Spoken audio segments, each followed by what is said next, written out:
नमस्कार, स्वागत है आप सभी का एफएम न्यूज में। मैं हूं आपके साथ सुनील चौहान। करते हैं बुलेटिन की शुरुआत तमाम महत्वपूर्ण खबरों के साथ।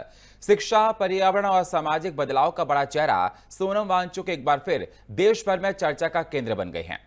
लद्दाख के अधिकारों, पर्यावरण संरक्षण और अपनी मांगों को लेकर दिल्ली के जंतर मंतर पर लगातार 21 दिनों से अनशन कर रहे वांगचुक की तबीयत बिगड़ने पर दिल्ली पुलिस ने हाईकोर्ट के आदेश के बाद सफदरजंग अस्पताल ले गई।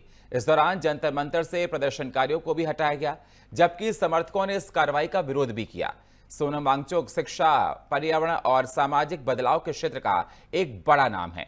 1 सितंबर 1966 को लद्दाख के अलची गांव में जन्मे वांगचुक ने शुरुआती चुनौतियों को अपनी ताकत बनाया और 1988 में सिक्कोमोल की स्थापना कर हजारों छात्रों की जिंदगी को बचाया। उन्होंने आइस स्तूप तकनीक विकसित कर लद्दाख में पानी की समस्या का अभिनव समाधान दिया। उनके योगदान के लिए उन्हें रोमेन मोगेसिस पुरस्कार समेत कई सम्मान मिले। सामाजिक आंदोलन में भी उनकी काफी सक्रिय भूमिका रही। 2020 में उन्होंने चीनी उत्पादों के बहिष्कार का अभियान चलाया। 2024 में लद्दाख को छठी अनुसूची के तहत संरक्षण, पर्यावरण और सुरक्षा और स्थानीय अधिकारों की मांग को लेकर क्लाइमेट फास्ट और पदयात्रा की। फिलहाल सोनम वांगचुक की फिर चर्चा में है। दिल्ली के जंतर मंतर पर 21 दिनों से अनशन के दौरान बिगड़ती तबीयत को देखते हुए दिल्ली पुलिस ने हाईकोर्ट के आदेश पर सफदरजंग अस्पताल ले गई।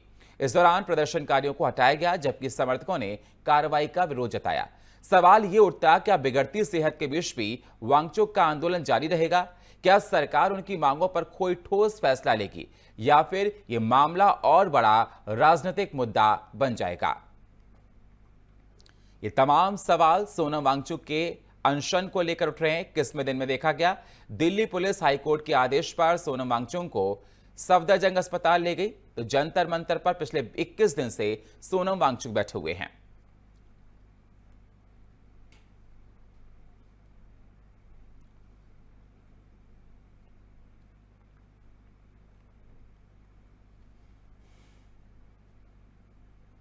और इसी पर चर्चा करने के लिए हमारे साथ राहुल तालान जी, राजनीतिक विश्लेषक, हमारे साथ लाइव जुड़ चुके हैं। राहुल जी, जिस प्रकार से देखा जाए 21 दिन अनशन को लेकर हो रहे थे जंतर मंतर पर, तमाम बड़ी बड़ी हस्तियों ने जाकर उनसे मुलाकात की। अब दिल्ली पुलिस हाईकोर्ट के आदेश पर सफदरजंग ले गई। किस प्रकार से इस पूरे अनशन को देखा जाए? देखिए, ये तो होना ही था और ये होना जरूरी भी था, क्योंकि अगर जो सोनम वांगचुक जी अगर जो वहां उनकी हालत और ज्यादा खराब हो जाती, उनको ट्रीटमेंट की जरूरत है, उनको फीडिंग की जरूरत है। ठीक है, अगर जो वो पैसे फीड नहीं लेते हैं तो लिक्विड फीड उनको जबरदस्ती दिया जाना चाहिए। ऐसे हालत खराब हो जाती तो फिर ये एक निश्चित तौर पे सरकार के लिए शर्मिंदगी की बात होती, पूरे देश के लिए शर्मिंदगी की बात होती।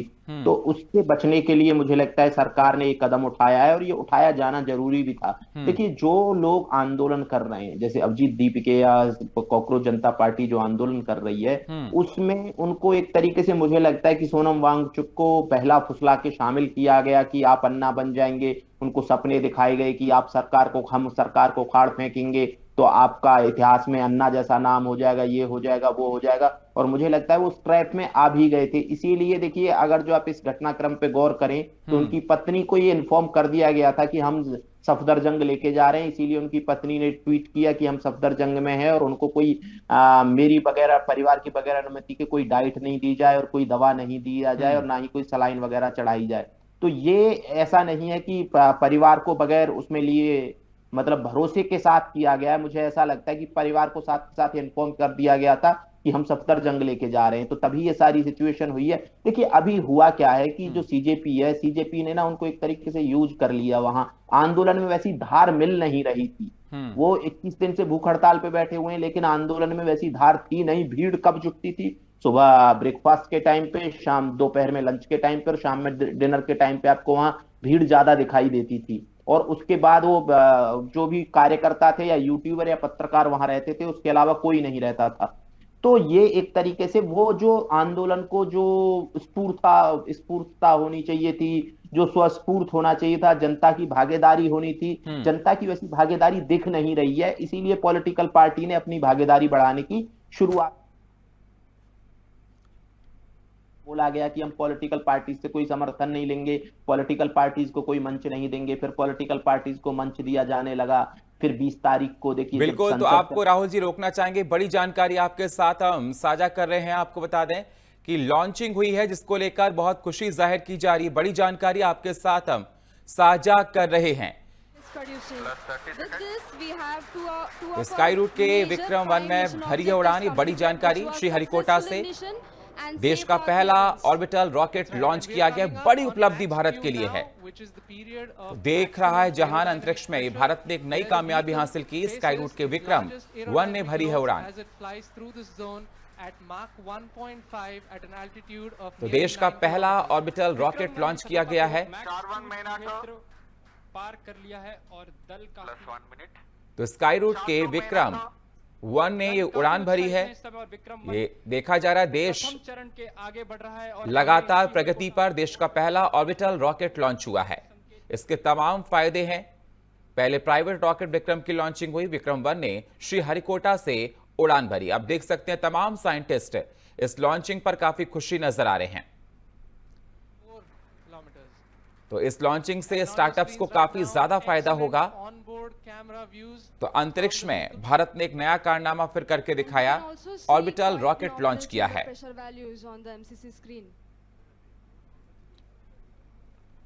तो भारत ने ऑर्बिटल रॉकेट लॉन्च किया श्रीहरिकोटा से। 50 किलोमीटर और यहाँ पे प्रथम चरण का तो सतीश धवन अंतरिक्ष केंद्र में लॉन्चिंग हुई है। स्काई रूट के विक्रम ने भरी उड़ान।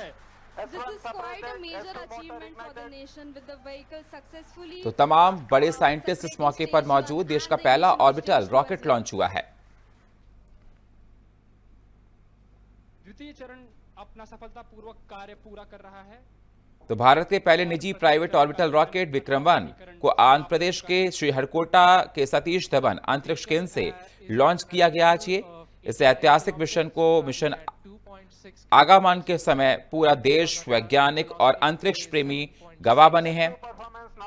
तो निजी क्षेत्र में एक पहली उड़ान बताई जा रही है। पहली बार है जब भारत के किसी निजी कंपनी द्वारा डिजाइन और निर्मित ऑर्बिटल क्लास रॉकेट भारतीय धरती से अंतरिक्ष में उड़ान भरने जा रहा है। ये पूरी तरह से हल्के कार्बन फाइबर कंपोजिट से बना है और इसमें स्वदेशी रूप से विकसित 3D प्रिंटेड तकनीक रमन इंजन का इस्तेमाल किया गया है। ये रॉकेट 350 किलोग्राम तक का वजन लेकर लो अर्थ ऑर्बिट तक जाने में सक्षम है। तो देश के इस पहले निजी स्पेस मिशन के बारे में और अधिक जानने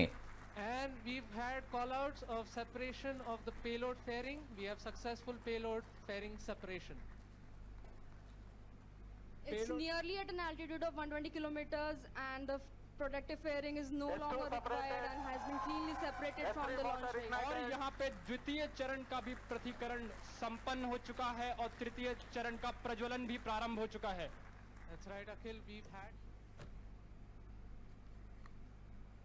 देश की बड़ी कामयाबी देखी जा रही है।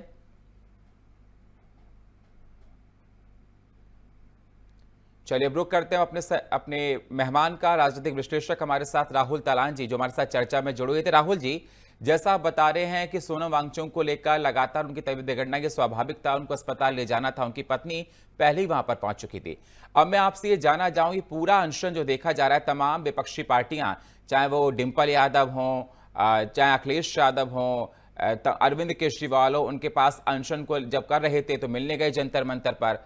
अब ये भी खबर आ रही है कि विपक्ष का साथ सोनम वांगचुक को मिल रहा है। इस अनशन पर विपक्ष मतलब लगातार समर्थन कर रहा है। इसे किस प्रकार से देखा जाए? विपक्ष पहले से समर्थन कर रहा था, ऐसा नहीं है कि पहली बार समर्थन करने की उन्होंने बात कही है। विपक्ष समर्थन कर रहा था, तभी ये सारी चीजें हो रही थी। फंडिंग आ रही थी, लोगों को प्रॉपर लंच मिल रहा है, डिनर मिल रहा है, ब्रेकफास्ट मिल रहा है, उसके बाद आइसक्रीम भी मिलती है।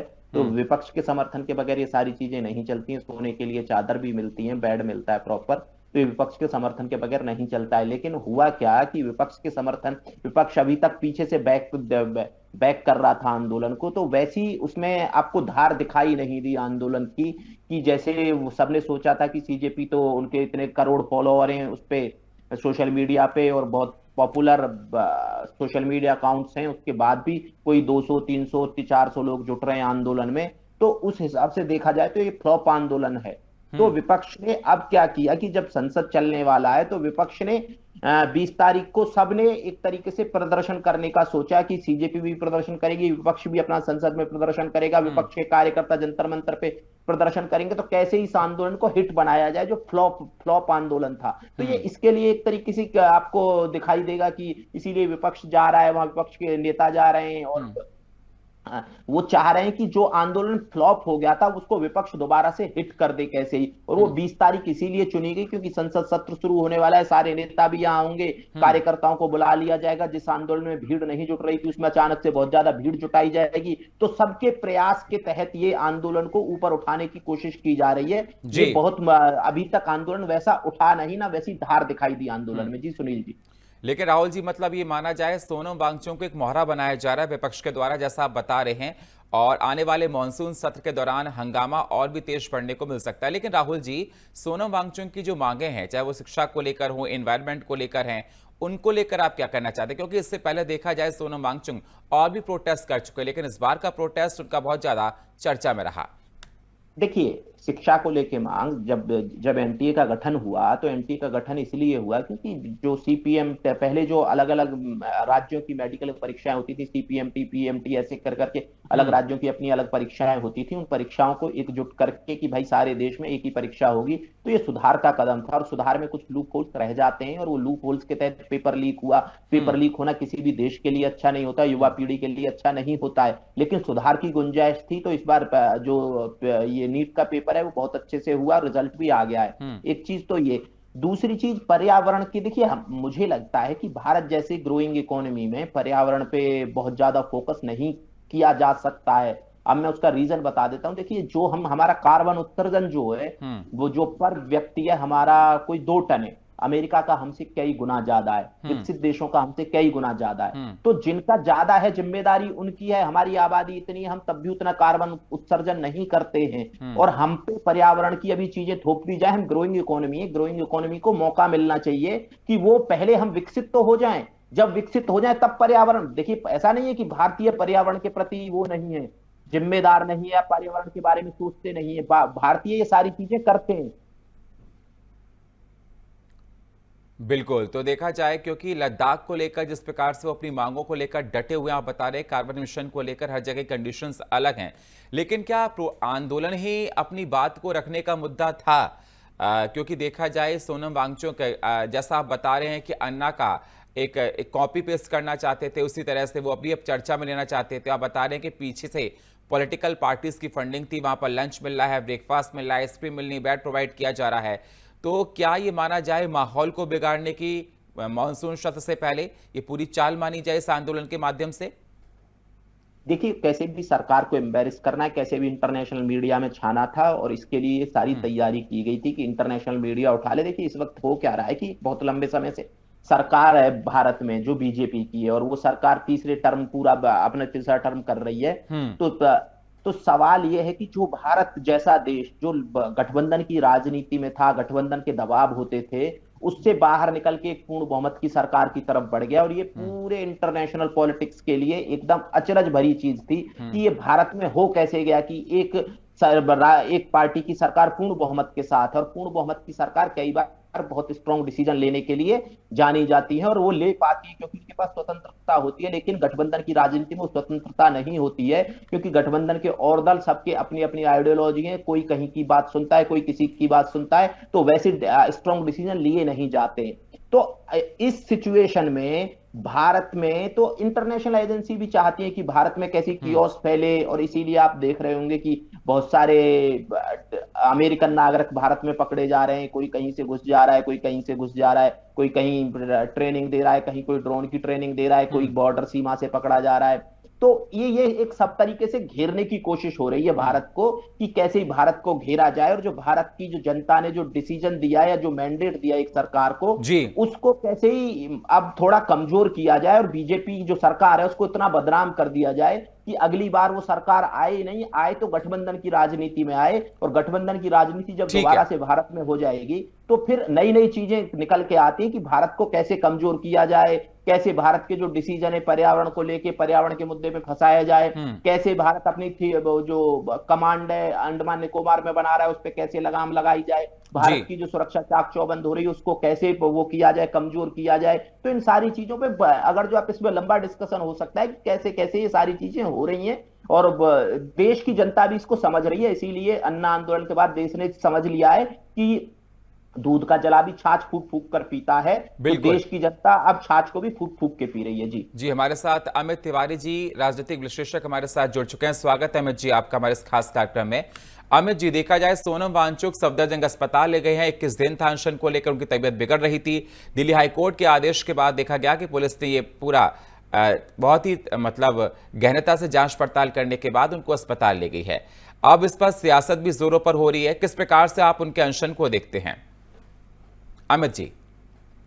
देखिए सुनील जी, सबसे बड़ी बात है कि एक अच्छे कदम की ओर जो है भारत देश जा रहा था, और कहीं ना कहीं जिस प्रकार से जो है युवा बहुत सारे पेपर लीक के मामलों से जो है वंचित हो चुका था, उसको एक दिशा देने वाला कोई व्यक्ति था जो पिछले 20 दिनों से जो है जंतर मंतर पर अपनी आवाज उठा रहा था। हमारे आपके बच्चों के लिए वो वहां बैठा हुआ था, उसके अपने बच्चे जो है सब सेटल्ड हैं। वो भारतीय जो लोग हैं, जो भारतीयता को समझते हैं, वो ये बात जानते हैं कि किस तरह से जो है बच्चों के साथ जो है धोखा हुआ है, और पूरा देश जो है उस चीज को महसूस कर रहा है। और तब वो आंदोलन के रूप में जो है वहां पे लोग बाहर निकल के आए। सबसे बड़ी बात इस चीज को आप समझने वाली है कि बिना किसी पूर्व जानकारी के पुलिस वहां जाती है, सिविल ड्रेस में, बोलते हैं हम डॉक्टर हैं, और वहां पे मंच में जो है जबरदस्ती घुस जाते हैं। जो अभिजीत दीप के हैं उनके साथ भी मारपीट की घटना होती है। बाकी जो कार्यकर्ता हैं वहां उनके साथ भी, जो आंदोलन कर रहे हैं उनके साथ भी जो है बदतमीजी की जाती है। पुलिस लगातार अपनी मनमानी करती है, और उनको वहां से जिस तरह से स्टेज से उठा के घसीट के लेके गए, वो दृश्य जो है पूरे भारतवर्ष ने देखा है, भारतवर्ष के युवाओं ने देखा है, सभी लोगों ने देखा है। पर्यावरणविद की बात कर रहे थे राहुल तलान जी। क्या मानसिकता हो गई है कि पर्यावरण के मुद्दे पे भी, इतनी सेंसिटिव मुद्दे पे भी जो है लोग इस तरह की घटिया मानसिकता रखते हैं कि जब हम ग्रो कर जाएंगे, हमारे पास जीने का कोई माहौल नहीं होगा, तो हम सोचेंगे इसके बारे में। अरे दिल्ली प्रदूषित होती है, 6 महीने हम जो है बदबूदार सड़ेदार माहौल में रहते हैं, हमारे बच्चे बीमार होते हैं, हमारे परिवार बीमार होते हैं, लोग जो है दिल्ली छोड़ के दूसरे प्रदेशों में जाते हैं एक सांस को लेने के लिए, सांस लेना दूभर हो जाता है। कब सोचेंगे आप? जब आपके लोग मर जाएंगे, फेफड़े आपके जो है गल जाएंगे, तब आप सोचेंगे, तब आप पर्यावरण की बात करेंगे। कितनी हीन मानसिकता है, इससे बड़ी बात तो मैं कोई बोल ही नहीं सकता हूं। भारत देश में अगर इस तरह के मानसिकता के लोग रह रहे हैं, जहां दिल्ली जैसे शहर में लोग मर रहे हैं, और उसके बाद इस तरह की बात की जाती है कि जब हम पूरी तरीके से बर्बाद कर चुके होंगे अपने आप को, तब हम सोचेंगे इसके बारे में। दूसरी सबसे बड़ी बात, अगर कोई व्यक्ति जो है पर्यावरणविद है, साइंटिस्ट है, उसने अगर आर्मी के लिए काम किया है, ये बैठ के बताएंगे कि इन्होंने किसके लिए काम किया है। इन्होंने टेंट बनाए आर्मी के लिए, ये -22 डिग्री टेम्परेचर पर रहते हैं, ये कभी गए भी हैं। आज हिमाचल का क्या हाल हो रहा है, आज उत्तराखंड का क्या हाल हो रहा है। केवल बड़े बड़े पहाड़ों को जो है माइंस लगा के दरक दिया गया, आज लोग मर रहे हैं, लोगों गाड़ियों के ऊपर लैंडस्लाइड हो रही है। ये बताएंगे हमें विकास ये नहीं था, विकास अंग्रेजों ने भी किया था, विकास अंग्रेजों के पुल अभी भी पड़े हुए हैं। आपका विकास, भारतीय जनता पार्टी का विकास, हर साल आपके हजारों पुल गिरते हैं और हजारों लोगों की जान जाती है। बनारस का पुल देख लीजिए, बंगाल में जिस तरह पुल गिरा उसको आप देख लीजिए, NHI के आप देख लीजिए, दिल्ली देहरादून एक्सप्रेसवे पे जिस तरह से गड्ढे नजर आ रहे हैं, पूरी की पूरी रोडें दरक गई। अमित जी देखिए, सरकारें जनता के सरोकार के लिए होती हैं, जनता के हितों के लिए होती है। ऐसा नहीं कि सारा पुल का गिरना ही एनडीए की गवर्नमेंट में हो। जरा यूपीए गवर्नमेंट पे भी आप थोड़ा नजर डालिए, पेपर लीक उनके भी हुए। एक सेकंड अमित जी, एक सेकंड मुझे ही बोलने दीजिए। अमित जी, आप यूपी गवर्नमेंट के लिए बोल ही नहीं रहे हैं। कितने ज्यादा पेपर लीक यूपीए गवर्नमेंट में हुए हैं, कितने प्रोटेस्ट यूपीए गवर्नमेंट में हुए हैं, कितने ज्यादा पुल उसमें लैंडस्लाइड्स की घटनाएं हुई हैं। अन्ना हजारे आंदोलन के एक सेकंड नहीं सुनील जी, एक सेकंड मैं आऊंगा आपके पास। अमित जी, आऊंगा आपके साथ। हमारे सहयोगी, एक सेकंड, हमारे दिल्ली से संवाददाता जंतर मंतर से प्रियांशु हमारे साथ लाइव जुड़ चुके हैं। प्रियांशु, किस प्रकार के हालात वहां पर देखे जा रहे हैं, क्योंकि देखा जाए सोनम वांगचुक तो सफदरजंग अस्पताल में भर्ती हैं, अभी वहां कैसी हलचल? सोनम वांगचुक को जब से जो दिल्ली पुलिस जो अस्पताल लेके गई है, उसके बाद से जो यहाँ पे जो प्रदर्शनकारी जो अभिभावक है साथ है, वो ढप्पे बजाते और तमाम लोग वहाँ से एकत्रित हो गए, लगातार नारेबाजी कर रहे हैं। उसके बाद जो है जो बड़े बड़े नेता सपा के पुष्पेंद्र सरोज हो, हमारी कुलदीप कुमार हो, जो विधायक है, तमाम जो लोग हैं वो पहुंचे। उसके साथ साथ आपको बताते चुके अभी जंतर मंत्र, उसके बाद उन्होंने प्रेस को संबोधित किया। उसके बाद मंच पर करते थे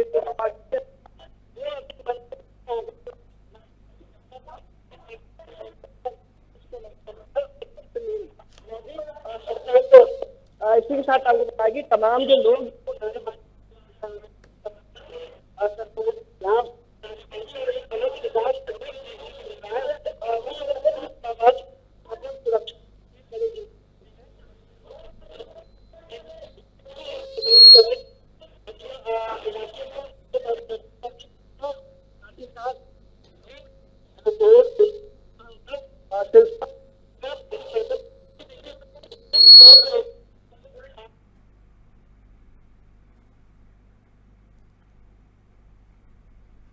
तो देखा हमारे संवाददाता प्रियांशु झा ने बताया कि वहां पर हलचल काफी तेज हो गई, फोर्स को काफी जंतर मंतर पर बढ़ा दिया गया है और सोनम वांगचुक के समय सफदरजंग अस्पताल में भर्ती है। दिल्ली हाईकोर्ट के आदेश के बाद उनको अस्पताल शिफ्ट किया गया, उनकी पत्नी वहां पर मौजूद हैं और इलाज चल रहा है।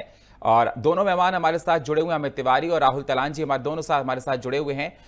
अमित जी अपनी बात को रखिए, आप अपनी बात को रख रहे थे। अमित जी। जी, अन्ना हजारे आंदोलन की बात हो रही है। अन्ना हजारे आंदोलन से जितना फायदा भारतीय जनता पार्टी को लेना था उसने लिया। बड़े बड़े नेता अरुण जेटली साहब जैसे लोग जो है अन्ना हजारे के मंच पे जाते थे, राजनाथ सिंह जैसे लोग मंच पे जाते थे और सबसे ज्यादा भारतीय जनता पार्टी को इसका फायदा मिला। नरेंद्र मोदी अगर आज प्रधानमंत्री हैं तो उसके पीछे सबसे बड़ा अरविंद केजरीवाल को कितना फायदा मिला सर? अरविंद केजरीवाल को मैं तो पहले ही कह रहा हूँ, दो चेहरे हैं। अन्ना हजारे के आंदोलन के दो चेहरे हैं। सबसे एक मुख्यमंत्री बन गया, सबसे ज्यादा फायदा उन्हीं को मिला ना। जनता को क्या मिला? सबसे ज्यादा फायदा भारतीय जनता पार्टी को मिला। अरविंद केजरीवाल को फायदा नहीं मिला ना सर। अरविंद केजरीवाल मुख्यमंत्री बने, एक मुख्यमंत्री बन गया, एक प्रधानमंत्री बन गए।